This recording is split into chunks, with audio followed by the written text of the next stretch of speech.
গর্ভকালীন সময়টা হচ্ছে আমাদের মায়েদের জন্য একটা স্ট্রেসফুল কন্ডিশন।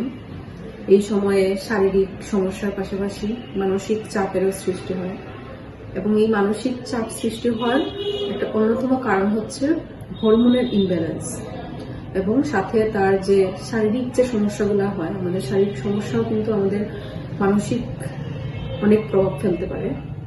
তো এই দুইটা বিষয়কে মাথায় রেখে আমাদের গর্ভকালীন সময়ে মানসিক স্বাস্থ্য সেবাটাও খুবই গুরুত্বপূর্ণ।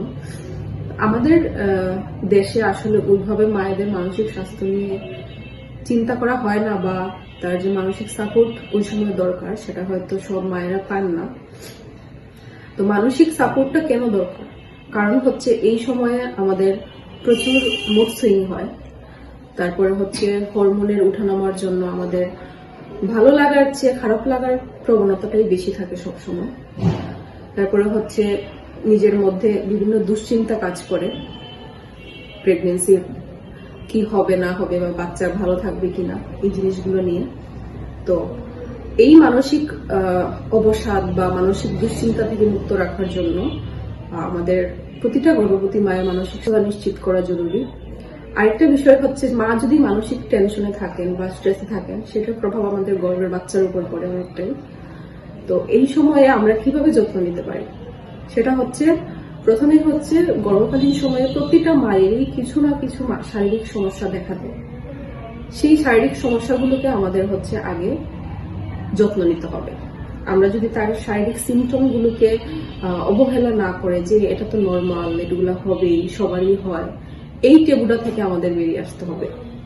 তার ছোট ছোট যে সমস্যাগুলো, ওই সমস্যাগুলোকে যদি আমরা একটু যত্ন নিই, তার ছোট ছোট কাজে সাহায্য করা, এই অল্প কিছু কাজ করলে সেটা শারীরিক সমস্যাগুলোর পাশাপাশি তাকে মানসিকভাবেও সুস্থ রাখবে, মানসিক শক্তি বাড়াবে। তারপরে গর্ভাবস্থায় হচ্ছে আমাদের মায়েদের ঘুমের একটা সমস্যা হয়। তো ঘুম কম হওয়ার কারণে স্বাভাবিকভাবে মেজাজটা খিটখিটে থাকে বা দুর্বলতা থাকে।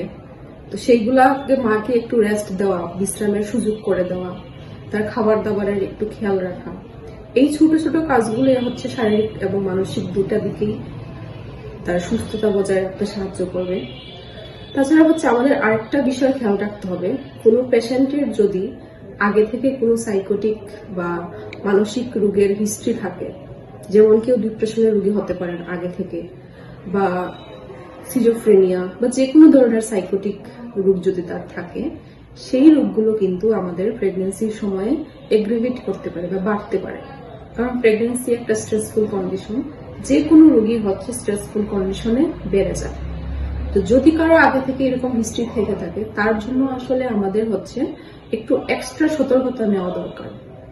কারণ প্রেগনেন্সিতে বেশিরভাগ মহিলাই ডিপ্রেশনের সম্মুখীন হন, এবং সেই ডিপ্রেশনটা যাতে হচ্ছে তার মেজর ডিপ্রেসিভ ডিসঅর্ডারের দিকে না যায়, সেই জন্য তাকে পরিবারের বা বিশেষ করে হাজবেন্ডের যে সহযোগিতা সেটা খুবই প্রয়োজনীয়। এছাড়াও হচ্ছে রোগীর যদি কোনো ফ্যামিলি মেম্বার বলতে আমরা বুঝি মা, বাবা, ভাই, বোন, মামা, খালা, উনাদের যদি কারোর সাইকোটিক রোগের হিস্ট্রি থাকে, তাহলেও সেটা একইভাবে গুরুত্বপূর্ণ। কারণ মানসিক রোগ অনেকাংশেই এটা ফ্যামিলিয়াল বা পারিবারিক ভাবে আসে। সেই ক্ষেত্রে আমাদের একটু বেশি সতর্কতা দিতে হবে। প্রেগনেন্সি অবস্থায় আমাদের আরো একটা সমস্যা হয়, সেটা হচ্ছে আমাদের মেজাজ খুব খিটখিটে থাকে, অল্পতেই আমাদের মুড সুইং হয়, হঠাৎ কান্না আসে, বা হঠাৎ আমাদের মুড পরিবর্তন হয়ে যায় নিজের অজান্তেই।